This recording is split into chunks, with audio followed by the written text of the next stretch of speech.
আসসালামু আলাইকুম গাইস, গ্রামীণ রেসিপি ফলো করে আজকে আমি মিক্স মাছের একটি ইয়াম্মি রেসিপি আপনাদের সাথে শেয়ার করছি। তো ভিডিওটি অবশ্যই শেষ পর্যন্ত দেখবেন, আর ভালো লাগলে একটি লাইক অবশ্যই দিবেন। তো এখানে আমি মিক্স মাছ নিয়ে নিয়েছি। এখানে অনেক রকমের মাছ আছে। আমি একটু লবণ আর একটু হলুদ দিয়ে মাখিয়ে নিয়েছি। তারপর আমি প্যানের মধ্যে এইবার আমি মিডিয়াম আছে পরিমাণ মতন তেল দিয়ে দিলাম। তারপর এখানে আমি দিয়ে দিলাম পেঁয়াজ কুচি। পেঁয়াজগুলোকে ভালো করে ভেজে নিতে হবে একটু টাইম ধরে। এই তো দেখুন পেঁয়াজগুলো কত ভালো করে ভাজা হয়ে গেছে। এবার আমি এখানে রসুন বাটা দিয়ে দিলাম। আর এখন দেখুন তেলের কত সুন্দর করে কেমন একটা শব্দ হচ্ছিল। তারপর আমি এখানে সামান্য পরিমাণ একটু পানি দিয়ে দিলাম। তারপর স্বাদ মতো লবণ দিয়ে দিলাম। এখন আমি দিয়ে দিলাম 1 চামচ হলুদ গুঁড়ো, 2 চামচ মরিচ গুঁড়ো আর সামান্য ধনিয়া গুঁড়ো দিয়ে দিলাম। তারপর মশলাটাকে ভালো করে কষিয়ে নিচ্ছি।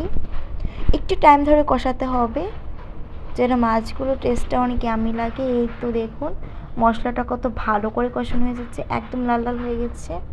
আর উপর দিয়ে তেলটা ভেসে আসলে মাছগুলোকে দিয়ে দিতে হবে।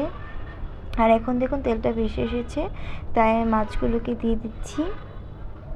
একটি একটি করে মাছগুলো উপরে দিয়ে দিচ্ছি। আর কালারটা দেখুন কতটা ইয়াম্মি লাগছে। তো এখন আমি মাছগুলো দেওয়ার পর উল্টে দিচ্ছি মাছগুলোকে। সাবধানে মাছগুলো উল্টাতে হবে, না হলে ভেঙে যাবে। আর আমি কিন্তু মাছগুলো ভেজে নিয়ে কষিয়ে রান্না করছি। এটা এক ধরনের টেস্ট আছে, আর এটা খেতে অনেক মজার। এভাবে খেলে কিন্তু আমাদের শরীরের জন্য ক্ষতি করে না, তো আমরা এইভাবে খেতে পারি। তো এবার মাছগুলো কষানো হয়ে গেলে উঠিয়ে নিচ্ছি।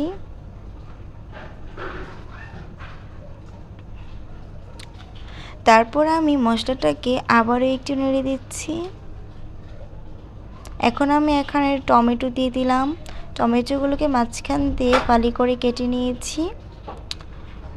এই স্টাইলটা ফলো করে আপনারাও রান্না করে নিতে পারেন, এটা খুবই ইজি আর খেতে অনেক মজার। তারপর টমেটোগুলোকে ভালো করে মশলাটার সাথে কষিয়ে নিচ্ছি। দেখুন টমেটোগুলো গলে গেছে। এখন টমেটোগুলো নরম হয়ে গলে গেছে পুরোপুরি। এইবার দেখুন মশলাটা কত ভালো করে কষানো হয়ে গেছে। এবার আমি এখানে পানি দিয়ে দিলাম ঝোলের জন্য। তারপর এখানে মাছগুলোকে দিয়ে দিচ্ছি, একটি একটি করে উপরে দিয়ে দিচ্ছি মাছগুলোকে।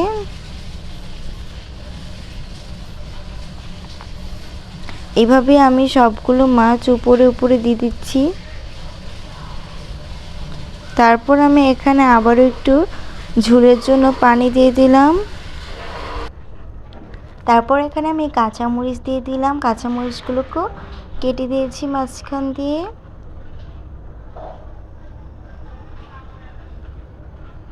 তারপর আমি আবার একটু উল্টে দিচ্ছি মাছগুলোকে ভালো করে।